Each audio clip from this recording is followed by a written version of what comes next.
So this is mission Esperada, one of the, I think, 7 missions. Sure, if you know the other ones, put that down in the comments. But this is a practicing mission. It's kind of cool. See the old fort. We'll come back here longer. But mission Espada, not Esperada, Espada. Kind of interesting. Anyway, we're headed out today. This is a new camera I got here. This is my first attempt at doing a kind of a 360 run on things. We'll see how it goes. But we're going down this mission. I think it's actually mission trail here. It's the newest of the bike trails.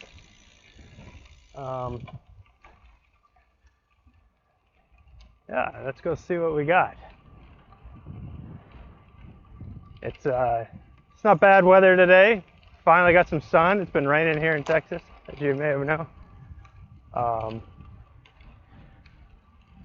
It's a nice, cool 95 degrees last time I checked.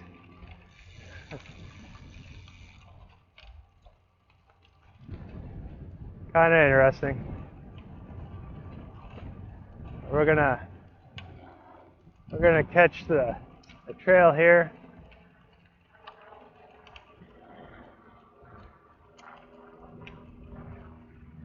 There's so much history. You know, San Antonio is over 300 years old. It's just crazy.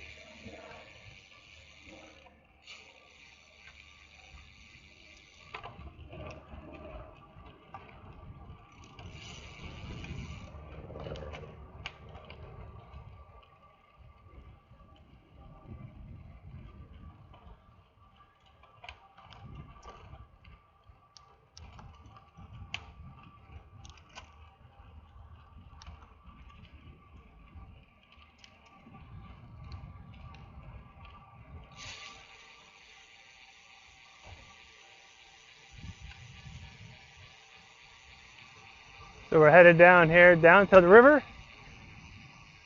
The river trail is to the left. We're going to head down this new trail this way. One of the newest additions to what is the green space trail system here in San Antonio.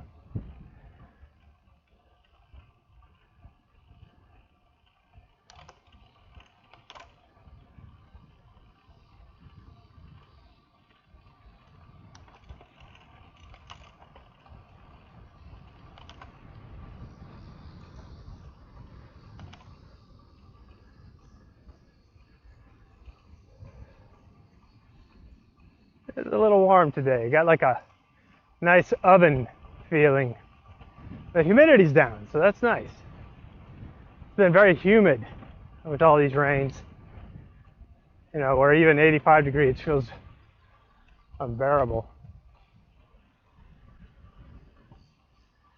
But like I said, this is I got one of the new Instamax or Insta 360 X5s sitting on my front handlebars here, and I'm really kind of experimenting with it, seeing what it can do. I'm gonna try to upload this as one of those 360 videos that you control the vantage point, so you can look around as I ride, just like if you're on the bike. Well, in this case, it would look like you're on the front handlebars, which I'll tell you, that was a common thing growing up in the 80s, 70s, riding on your buddy's handlebars. I don't think they kept stats on it because it would have been just too dismal if they knew how many people got injured. Different times.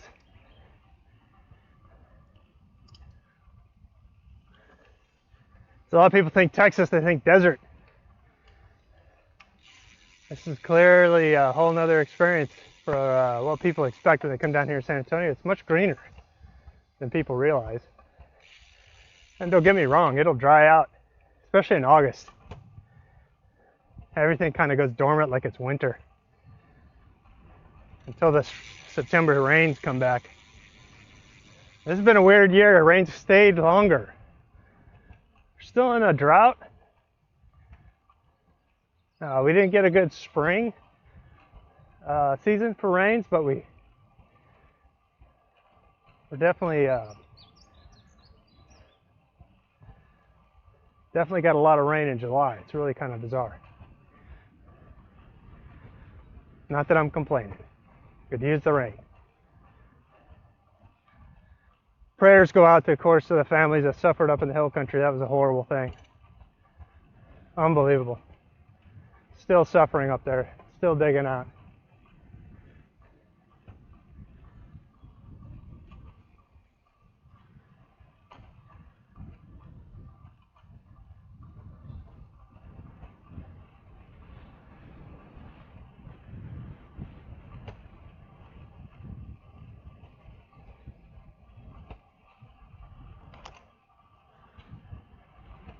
It's interesting. I think this is the only part of the bike trail up and on where they didn't stain the concrete. Probably a good thing. Seems like an extra cost we don't need. If I can get a couple more miles and have plain concrete, I'd take that any day.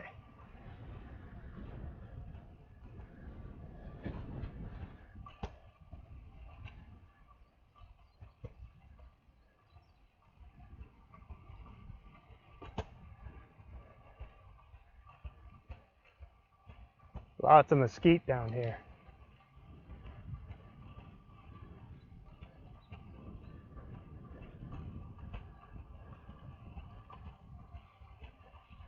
As I understand it, mesquite's invasive to Texas.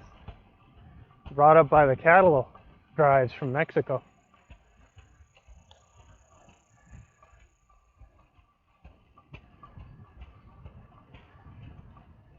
It's kind of a weed tree.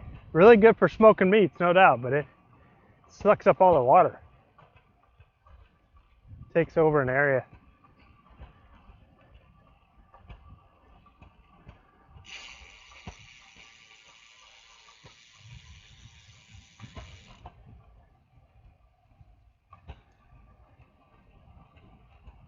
It's definitely warm out.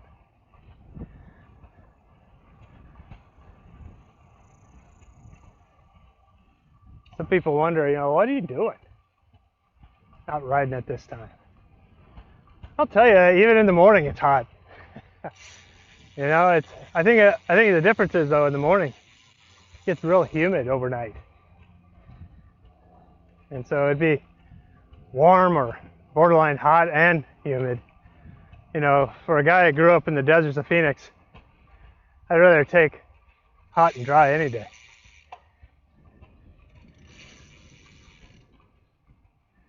This is a tight corner here.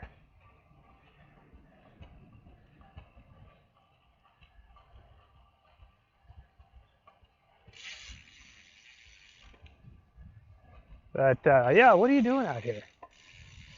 I'm approaching my mid-50s. I tell you, I kind of have noticed some things in life. You pay attention. And the one big thing I noticed, for people that are a generation ahead of me, the people that I watched, there's a difference between those that were active and continue to be active and those that kind of became more sedentary. And the difference is life. They move. You gotta use it or lose it, right? And I really believe that. Mobility is everything. If you don't continue to be mobile, to maintain how limber you are, stretching, and don't get me wrong, I'm horrible at maintaining a proper stretching regimen.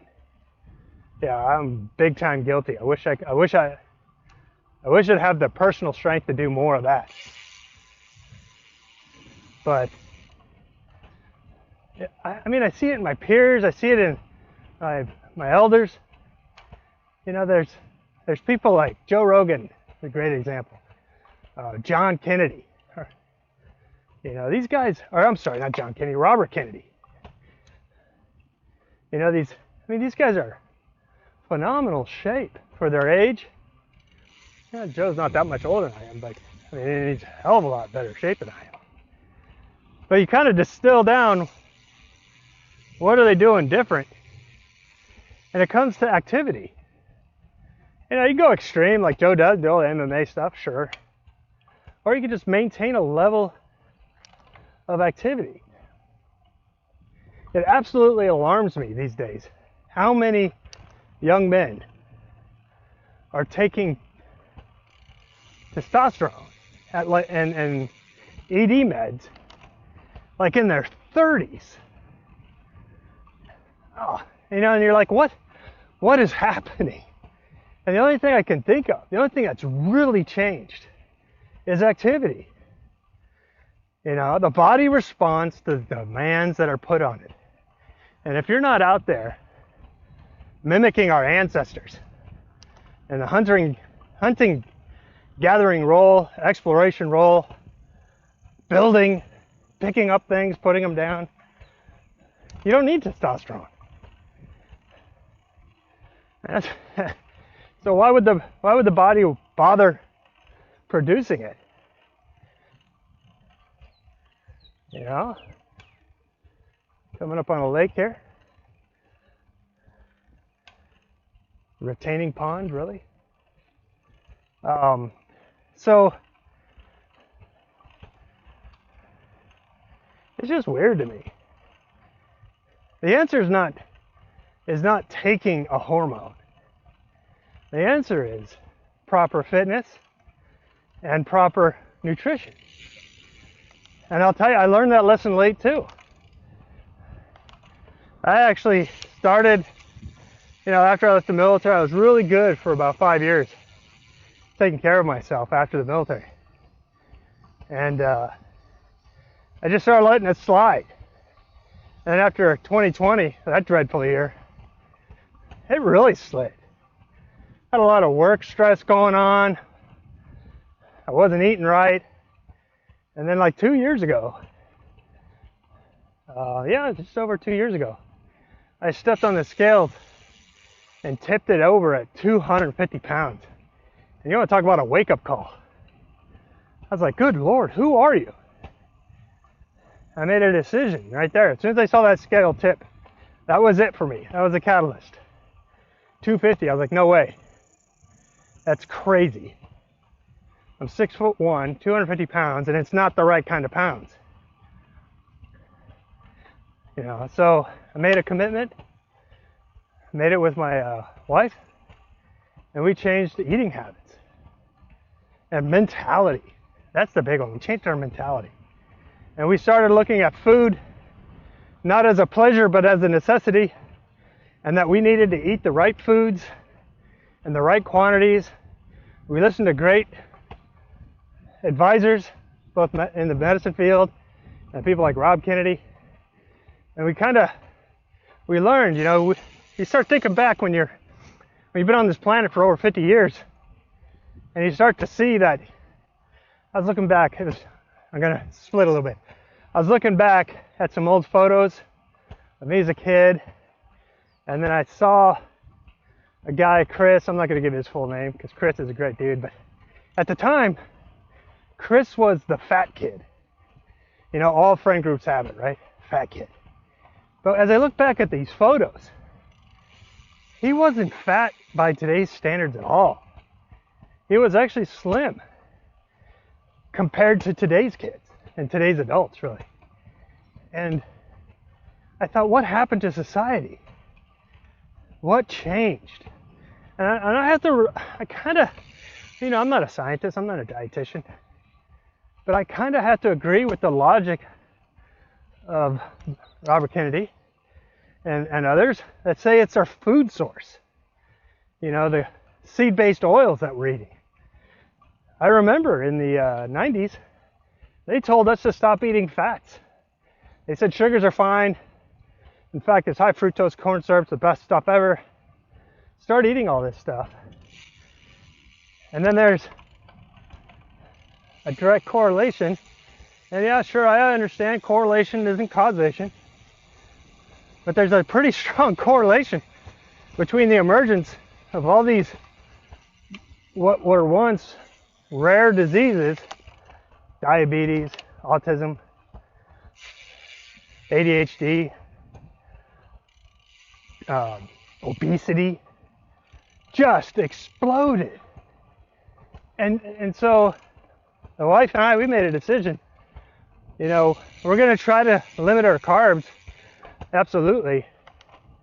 But we're also going to just eliminate all these fake carbs, these manufactured carbs. The carbs that were often promoted and endorsed by companies that were previously in the tobacco industry, you know. So, and you know, you may want to fact check me on that one, but it's what I believe. And so we changed our diet, and then we made a commitment to keep moving because we want to do a lot of things. And here I am on the bike in the middle of the friggin' hottest part of the day, which is kind of ridiculous, but whatever. But I get inspired.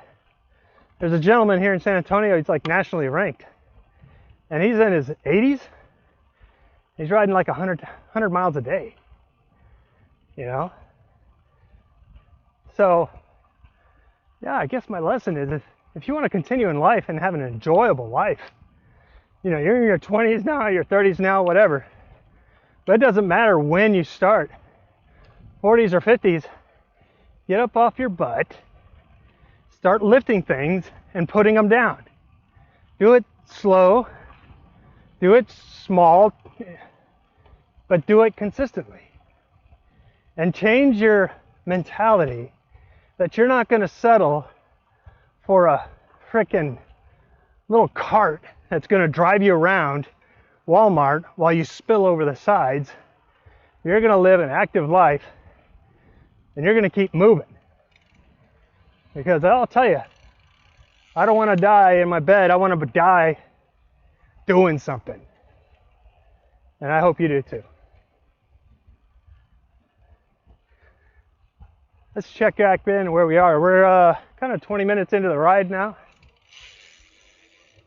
Like I said, I've never been on this trail. This is all new to me, just like it may be new to you. It's very windy.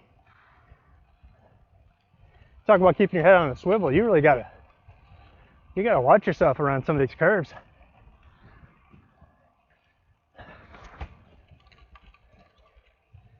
Yeah, this is tight. It's a nice wide path though, but I could see where if you're not a comfortable rider, or you can kind of get spooked by somebody moving out pretty quickly.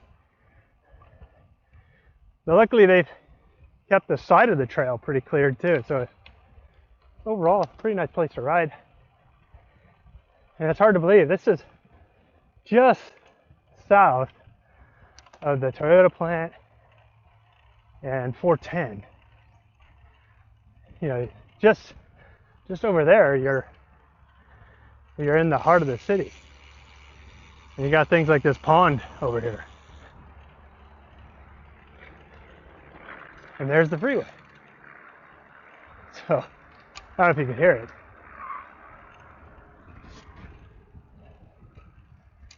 Pretty nice.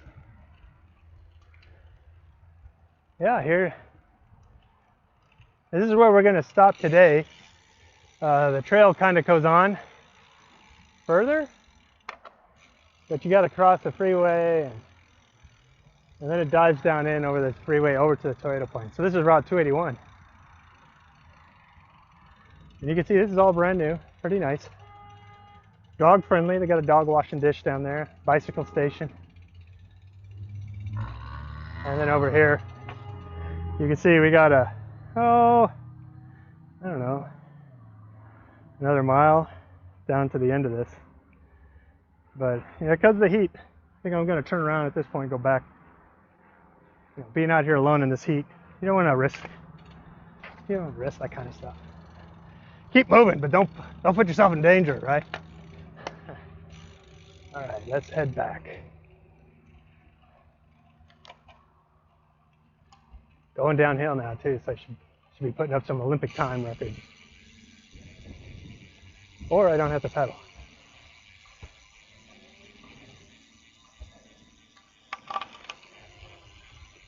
If you're wondering, I'm riding on a Kestrel Talon. Bike's about, I don't know, 10 years old. Still hanging in there, all graphite. Upgraded the wheels. Still rocking the Shimano 105s. Just can't see why I need to upgrade.